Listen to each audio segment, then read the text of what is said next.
I always knew something would eventually change between us. I just didn't expect it to start with a fogged-up mirror and the wrong turn of a door handle.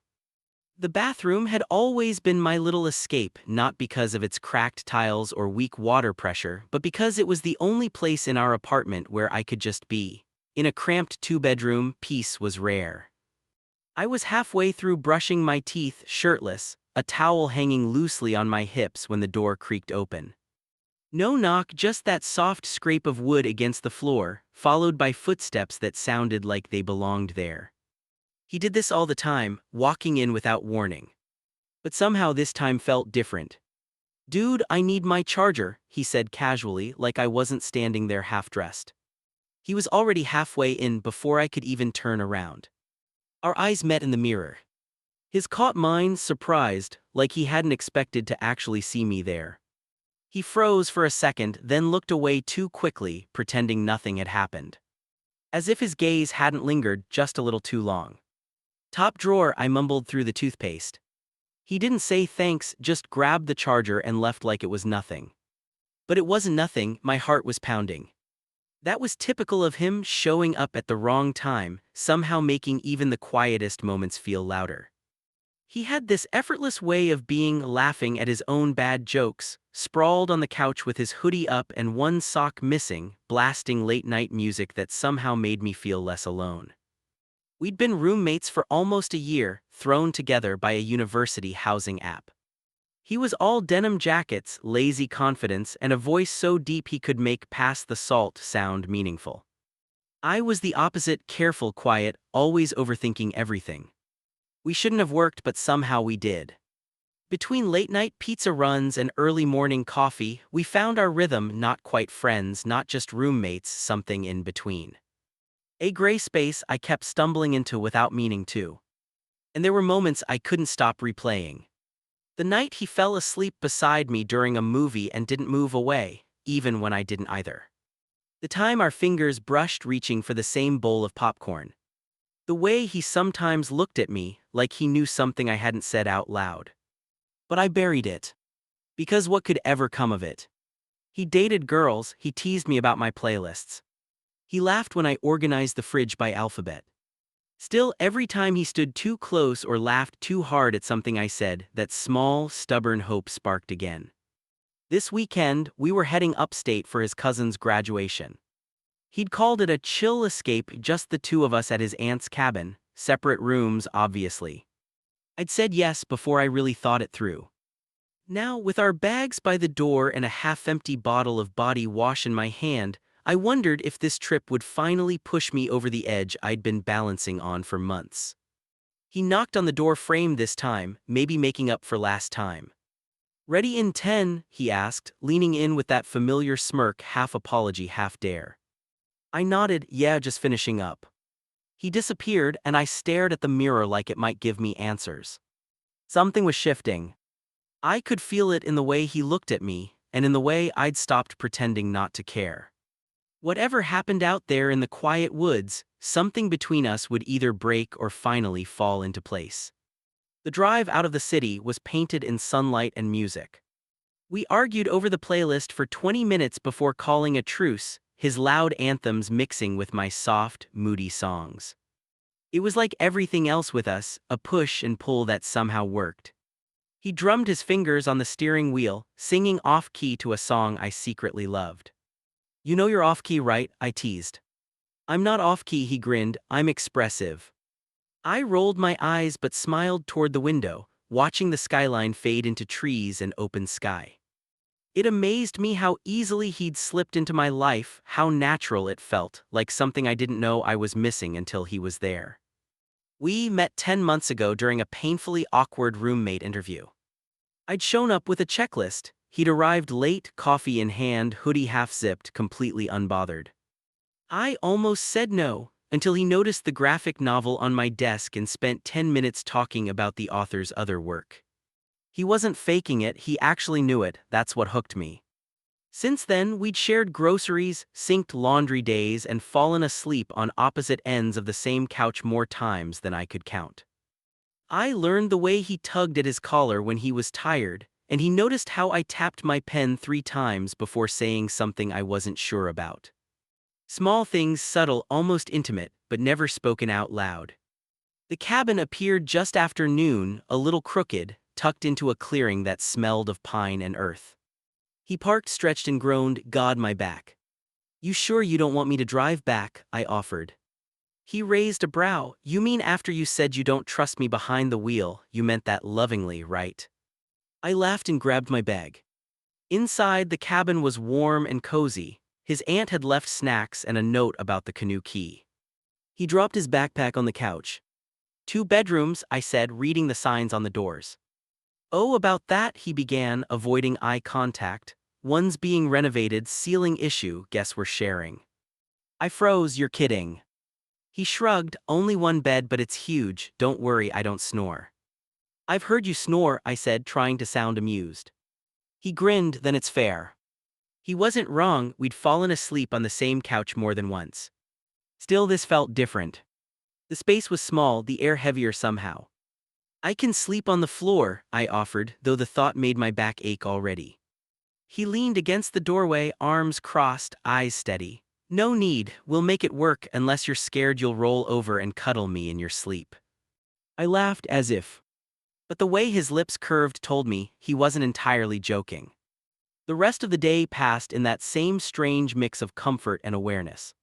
We unpacked, ate chips on the porch, and failed miserably at skipping stones across the lake.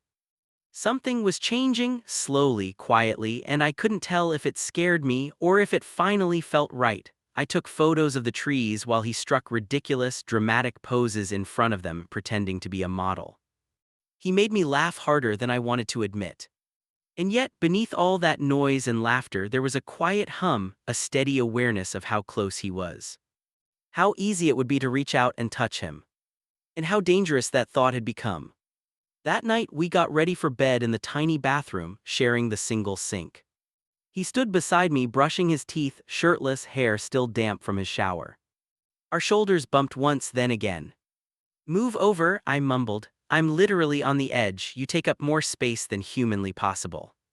He smirked, spitting into the sink. "You're tense." "No, I'm not." "You are," he said easily. "You do that thing where your jaw tightens. You only do it when you're anxious or when you're about to say something you don't want to." I glanced at him, startled. "You notice that?" He shrugged. "You notice when I pull at my collar, don't you?" My chest tightened. For a moment, all I could do was stare at the sink. "Yeah," I said softly, "I guess I do."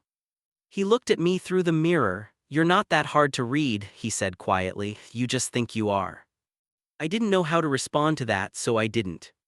We crawled into bed on opposite sides. The mattress was firm but surprisingly comfortable.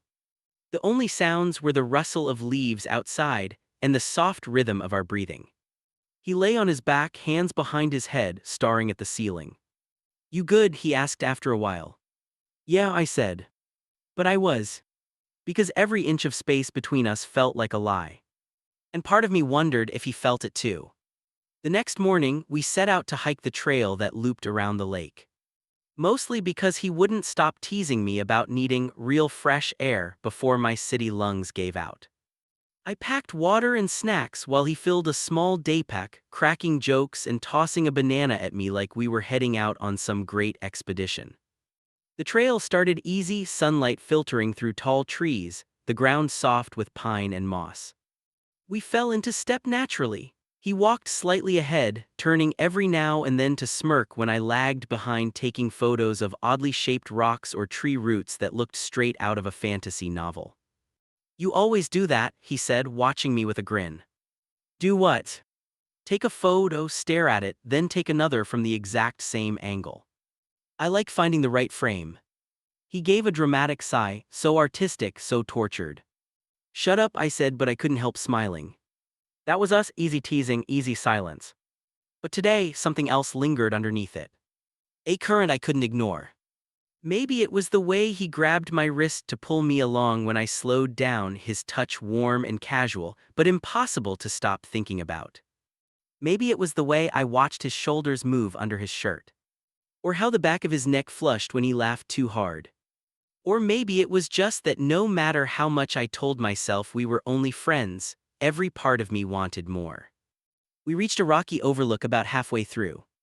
The view opened wide, endless trees, the shimmer of the lake in the distance, the sky still and bright. I sat on a flat stone, sipping water, trying not to let the silence feel too heavy. He nudged my foot lightly. Told you this was a good idea. Yeah, I said. He studied me. You've been quieter lately, he added. Figured you needed a reset or something. I looked at him surprised. You noticed that too. He shrugged, eyes steady. You don't talk as much when something's on your mind. I almost said something then, almost let everything spill out. But the words caught in my throat like they always did. He looked away first, stretching as he stood. Come on, he said, let's see if we can make it to the stream before noon. We didn't make it. 10 minutes later, we came to a narrow bend where the trail had eroded from a small landslide. The dirt looked unstable, and we both hesitated. I think we can still cross, he said, stepping forward before I could protest. The second his foot hit the edge, the ground gave way. He stumbled, arms flailing, and I lunged instinctively, grabbing his forearm and pulling with more strength than I knew I had.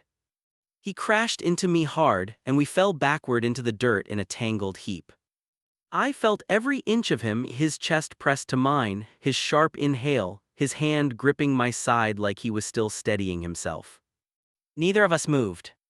Jesus, I breathed. He laughed softly, still sprawled on top of me.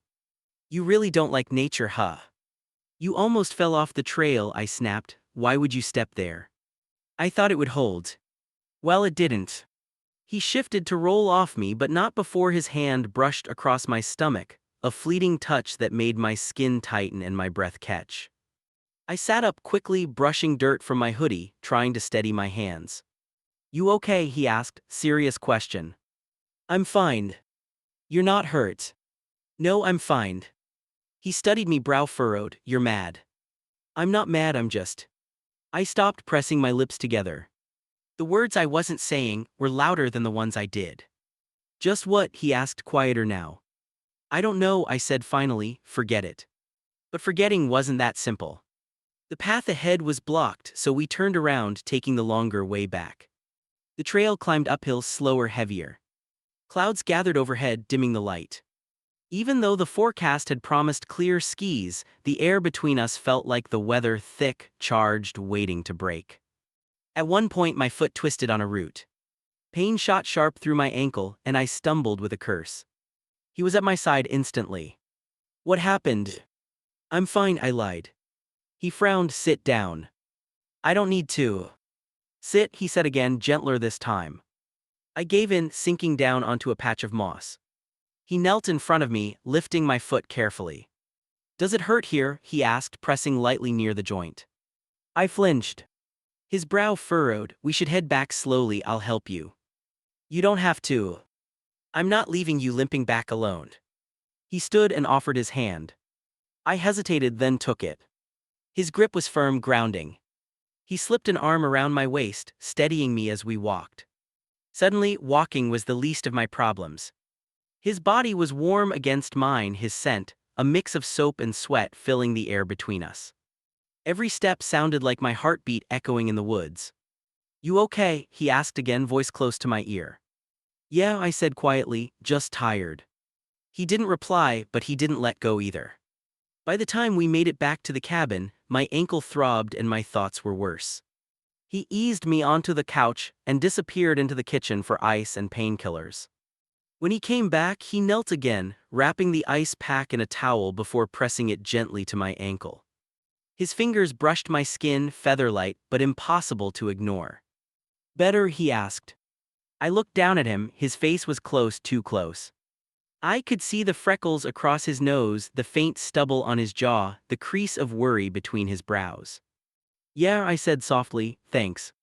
He didn't move away, not right away.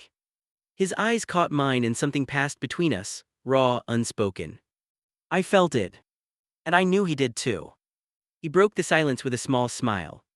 Guess I'm not totally useless. You never were, I said, softer than I meant to. We stayed there a second too long. His hand still near my leg. His gaze still locked on mine. And though neither of us said anything, the quiet said enough. Something had shifted, and there was no going back. By the time the sun dipped behind the trees, the cabin was wrapped in gold and shadow. I sat on the couch, ankle propped up, pretending to scroll through my phone, mostly just staring at the same screen. He moved around the kitchen, throwing together dinner, boxed mac and cheese and leftover chicken. It was quiet, too quiet, the kind of silence that didn't feel comfortable anymore. He leaned against the counter, arms crossed, watching me. Or maybe studying me. He'd been doing that more since the hike, looking at me like I was a puzzle he was finally starting to solve. I tried to look fine, unbothered. Like I wasn't replaying every second of him pressed against me on that trail. "Want me to bring your plate when it's ready?" he asked, his voice low. "Sure," I said. He nodded and turned away. I watched his back, the slope of his neck, and tried not to think about how badly I wanted to say something. I didn't know when it started, this quiet fall into something I couldn't name. Maybe it had always been there, hiding beneath our jokes, routines, and late-night messages, but it wasn't funny anymore, it was real, and it scared me. Dinner passed in fragments of small talk. I pushed food around my plate, pretending to eat. He barely touched his. The silence between us wasn't comfortable this time. It was heavy, like both of us were waiting for something to break. After the dishes, he grabbed 2 beers from the fridge and handed me one without a word. Then he slid open the back door. "Come outside for a sec," he said. "The sky's clear now." I hesitated, then followed him. His hand brushed mine, steady, warm, as he guided me out onto the porch. The night air was cool, filled with pine and damp earth. Above us, stars shimmered against the deep blue sky. We stood there for a while, shoulder to shoulder, sipping beer and saying nothing. Then he spoke. "I thought you were mad earlier." "I wasn't," I said quietly. "You didn't say much after I almost fell." "I was just scared." He turned toward me, scared I'd get hurt. I exhaled slowly, scared something would happen and I wouldn't know what to do with it. He studied me for a moment, eyes soft but searching. "You've been different lately." "So have you," I replied. I set my bottle down on the railing. My hands were trembling.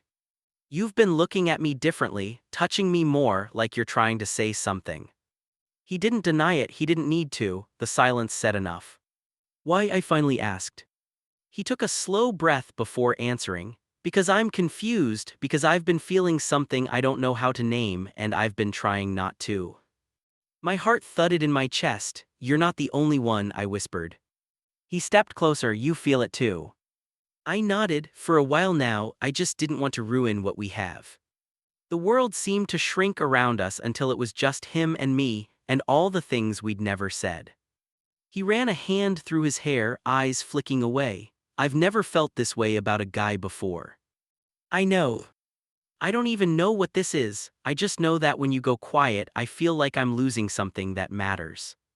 "You never lost me," I said softly. He looked at me again, eyes raw and honest. "I think about you more than I should, the way you bite your lip when you're thinking, how you talk in your sleep when you're stressed. I catch myself wanting to be near you for no reason at all." "That's not stupid," I said, my voice trembling.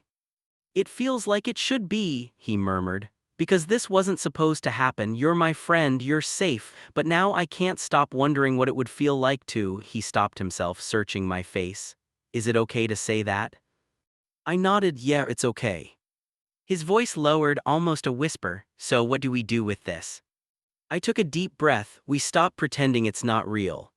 He stepped closer, slow, cautious, as if waiting for me to pull away. I didn't. His hand brushed my waist. My heart skipped. Our foreheads met.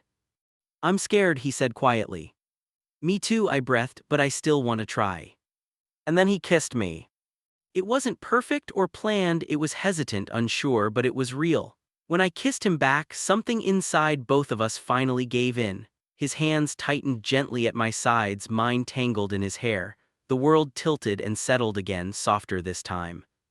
When we pulled apart, breathless, he smiled, that small, lopsided smile I'd memorized long ago. "That was," he started. "Yeah," I laughed softly, "it really was." He laughed too, almost shy. "God, I've wanted to do that all day." "Then what took you so long?" I was waiting for a sign. "You didn't need one," I whispered. I've been here the whole time. He kissed me again, slower, certain this time. The air inside the cabin felt warmer after that. We sat on the couch, our shoulders touching, legs stretched out, the space between us easy now. Every small glance carried a truth we'd both avoided for months. After a while, he nudged me with a grin. So, was that kiss okay, or should I try again now that I've got some practice? I smirked. You're really asking for a performance review. I'm just saying I'm a fast learner. I laughed, shaking my head. You're ridiculous. He leaned closer. And you love that about me. I really do, I said softly. He grew quiet, his thumb tracing small circles over my hand. This feels crazy. The best kind of crazy, I said. He squeezed my hand. I meant what I said earlier. I've never felt this way before, not about anyone. Does that scare you? I asked. He thought for a moment. Yeah, he said honestly, but not enough to stop.